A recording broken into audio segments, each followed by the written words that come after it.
Kebenaran dakwah Hazrat Mirza Ghulam Ahmad alaihissalam. Berbahagialah orang-orang yang mempercayai semua utusan Allah Subhanahu wa Ta'ala, sebagaimana diajarkan oleh Al-Quran, Surah Al-Baqarah ayat 286. A'udzubillahi minasyaitonirrajim. Kullun amana billahi wa malaikatihi wa kutubihi wa rusulihi wa la nufarriqu baina ahadim mir rusuli. Artinya, semuanya beriman kepada Allah, malaikatnya, kitabnya, dan rasul-rasulnya. Mereka mengatakan, kami tidak membeda-bedakan antara seorang pun dengan yang lain dari rasul-rasulnya. Pada zaman ini, Allah Subhanahu wa Ta'ala telah membangkitkan seorang utusan dan rasul untuk kemajuan rohani umat manusia di seluruh dunia, yaitu Hazrat Mirza Ghulam Ahmad alaihissalam 1835 hingga 1908 sebagai Imam Mahdi dan Masih Maud. Banyak orang yang sudah beriman kepada beliau, tetapi sebagian besar umat manusia dewasa ini masih belum dapat mempercayai kebenaran beliau sebagai Imam Mahdi dan Masih Maud alaihissalam. Mungkin mereka itu masih ragu-ragu untuk menerima kebenaran beliau.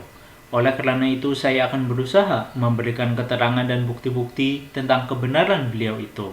Semoga semua orang dan khususnya kaum muslimin mendapat taufik dari Allah Subhanahu wa Ta'ala untuk beriman kepada beliau. Amin. Dalil pertama. Allah Subhanahu wa Ta'ala berfirman dalam Al-Quran surah Yunus ayat 17. A'udzubillahi minasyaitonirrajim. Faqad labithtu fikum umuran min qabli afala ta'qilun. Artinya, sesungguhnya aku telah tinggal bersamamu beberapa lama sebelumnya. Apakah kamu tidak memikirkannya? Menurut ayat ini, orang yang mendakwakan dirinya sebagai nabi dan rasul haruslah orang yang suci dan tidak mempunyai keaiban sedikit pun semasa hidupnya. Begitu pula lah kehidupan Hazrat Mirza Ghulam Ahmad alaihissalam, diakui baik oleh kawan maupun oleh lawan, bahwa beliau adalah orang yang sangat suci dan tidak pernah melakukan sesuatu perbuatan yang aib, sesuai dengan kehidupan dan sunnah Rasulullah Shallallahu Alaihi Wasallam. Dalil kedua, Allah Subhanahu wa Ta'ala berfirman dalam Al-Quran surah Al-Haqqah ayat 45-47. A'udzubillahi minasyaitonirrajim. Walau taqawwala alaina ba'dul aqawil la'akhadna minhu bil yamin thumma laqata'na minhu al-watin. Artinya, seandainya dia mengadakan sebagian perkataan atas nama kami, niscaya kami pegang dia pada tangan kanannya, kemudian pasti kami potong urat nadi jantungnya. Menurut ayat ini, jika seseorang mengaku mendapat wahyu dari Allah Subhanahu wa Ta'ala, padahal ia berdusta, maka Allah Subhanahu wa Ta'ala sendiri akan membinasakan orang tersebut.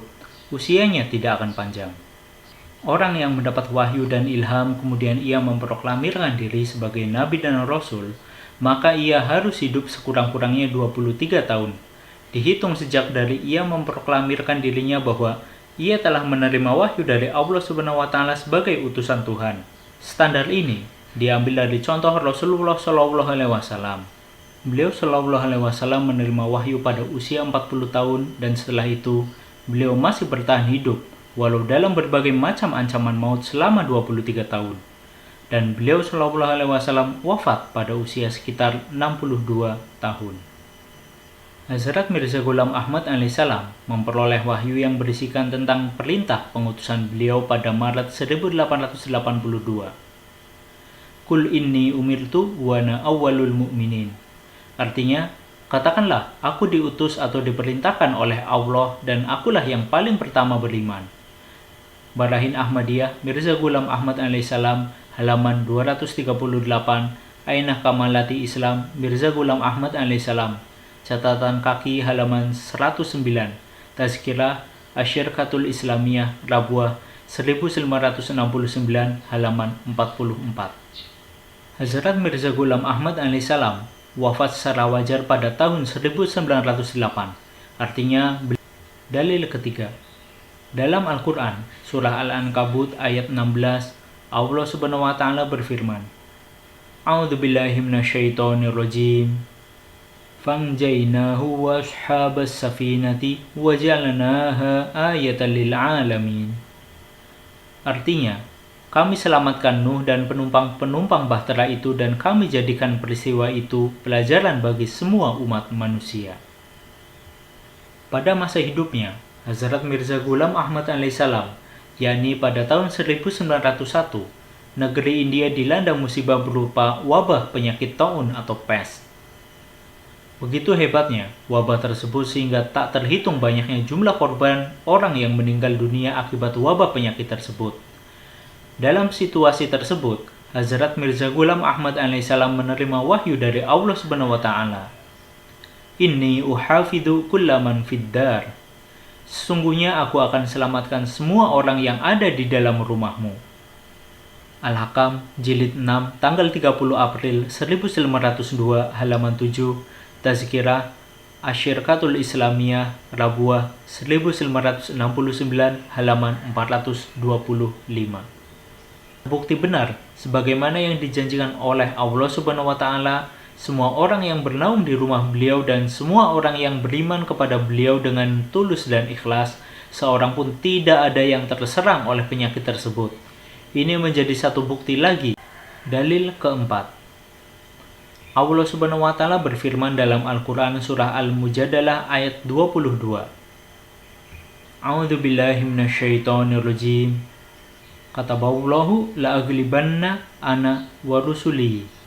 Artinya, Allah telah menetapkan, aku dan Rasul-Rasulku pasti akan menang. Hazrat Mirza Ghulam Ahmad alaihissalam mendapat wahyu dalam bahasa Urdu, yakni मैं तेरी tabligh को ज़मीन के किनारों तक पहुंचाऊंगा.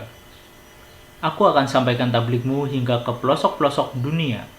Al-Hakam jilid 2 nomor 24-25 tanggal 20-27 Agustus 1898 halaman 14. Al-Hakam jilid 2 nomor 5 hingga 6 tanggal 27 Maret 1898 halaman 13. Tazkirah Asyirkatul Islamiyah Rabuah 1969 halaman 313. Kebenaran wahyu ini sekarang telah terbukti dengan nyata dan menakjubkan. Meskipun dakwah beliau dimulai dari sebuah desa terpencil di pelosok India bernama Kadian, akan tetapi sekarang semua orang telah tahu bahwa murid-murid atau pengikut-pengikut beliau alaihissalam telah tersebar di seluruh pelosok dunia. Pusat-pusat misi dakwah beliau sudah berdiri hampir di semua negara di seluruh dunia. Dalil kelima. Allah Subhanahu wa taala berfirman dalam Al-Qur'an surat Al-Jin ayat 27-28. A'udzubillahi minasyaitonirrajim. Alimul ghaibi fala yudhiru ala ghaibihi ahadan illa man irtada mir rasul. Artinya, Allah yang Maha mengetahui yang gaib dan Dia tidak mengatakan kepada seorang pun tentang yang gaib itu kecuali kepada Rasul yang diridhoinya. Pada tahun 1891, Hazrat Mirza Ghulam Ahmad alaihissalam menerima wahyu dari Allah Ta'ala dalam bahasa Urdu yang bunyinya sebagai berikut. Dunia में एक नज़ीर आया पर दुनिया ने उसे कबूल न किया लेकिन खुदा उसे कबूल करेगा और बड़े जोर और हमलों से उसकी सच्चाई ज़ाहिर कर देगा. Artinya, seorang pemberi ingat telah datang ke dunia. Dunia tidak menerimanya, tetapi Tuhan akan menzahirkan kebenarannya dengan serangan-serangan yang kuat dan hebat. Ijalah Auham Mirza Ghulam Ahmad alaihissalam halaman 232-235. Tazkirah Asyirkatul Islamiyah Rabuah 1969 halaman 184.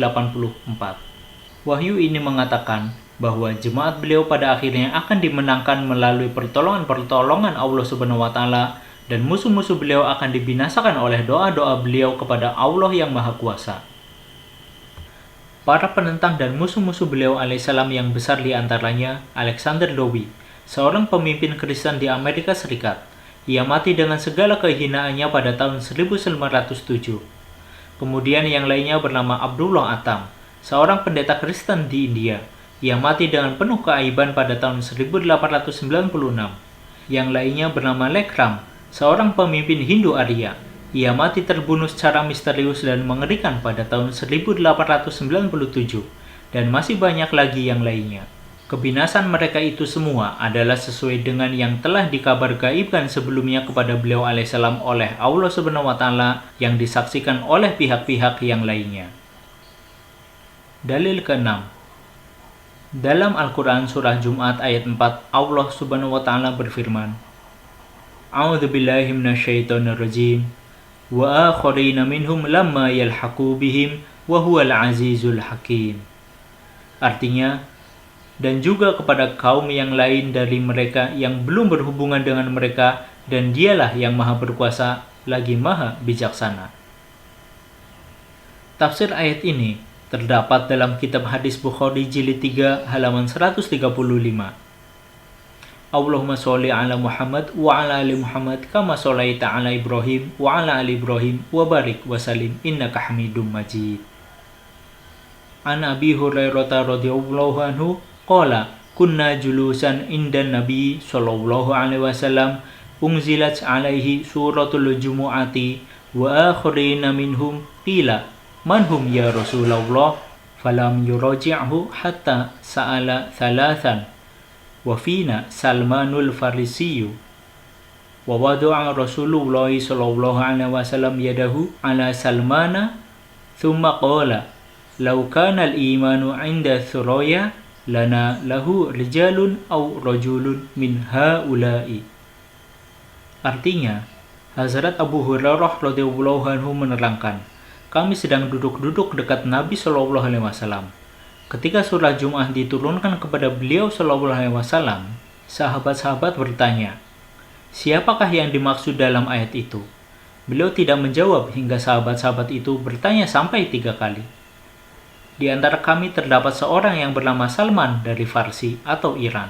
Kemudian Rasulullah Shallallahu Alaihi Wasallam meletakkan tangannya di atas pundak Salman seraya bersabda, jika iman telah terbang ke bintang Suraya, beberapa orang laki-laki atau seorang laki-laki dari antara orang ini dari asal Persia akan mengambilnya kembali. Hadis riwayat Bukhari dalam Sahihnya dalam tafsir Ibnu Katsir jilid 4 halaman 362 terbitan Sulaiman Mar'i Singapura.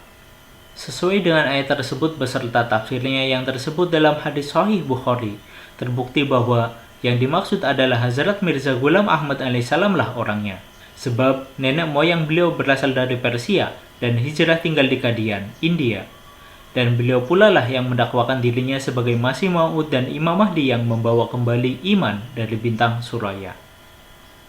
Dalil ke-7. Allah Subhanahu wa Ta'ala berfirman dalam Al-Quran Surah As-Saff ayat 7. A'udzubillahi minasyaitonirrajim. Wa idza qala Isa ibn Maryam ya bani Israil inni rasulullahi ilaikum musaddiqan lima baina yadayya minat taurati wa mubasysyiran bi rasulin ya'ti min ba'di ismuhu Ahmad.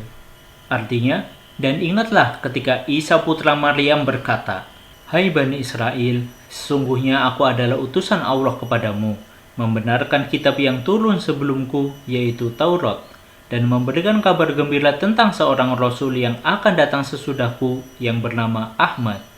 Menurut pendapat Imam Mahdi Hazrat Mirza Ghulam Ahmad alaihissalam, yang dimaksud Ahmad dalam ayat ini adalah Nabi Muhammad SAW, dan sebagai masil atau bayangan adalah Masih Maud alaihissalam.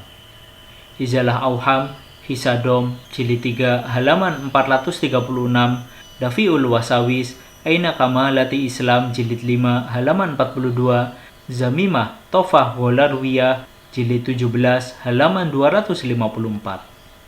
Dalam tafsir Saghir, Hazrat Khalifatul Masih kedua radhiyallahu anhu bersabda, di dalam ayat ini terdapat nubuatan untuk Rasul Karim Rasulullah sallallahu alaihi wasallam. Di dalam ayat ini diberikan kabar mengenai beliau sallallahu alaihi wasallam yang uraiannya terdapat dalam ayat berikutnya. Tafsir Saghir, catatan kaki di bawah ayat Ismuhu Ahmad. Mufti Silsilah Ahmadiyah Mubashir Ahmad Kahlon berdasarkan pendapat Imam Mahdi Masih Maud alaihissalam dan Khalifatul Masih kedua radhiyallahu anhu memberi fatwa bahwa Ayat Ismu Ahmad berlaku pertama kali kepada Nabi Muhammad SAW dan sebagai masil atau bayangan berlaku kepada Hazrat Mirza Ghulam Ahmad alaihissalam. Darul Ifta Silsilah Aliyah Ahmadiyah nomor 36 tanggal 3 Oktober 2000.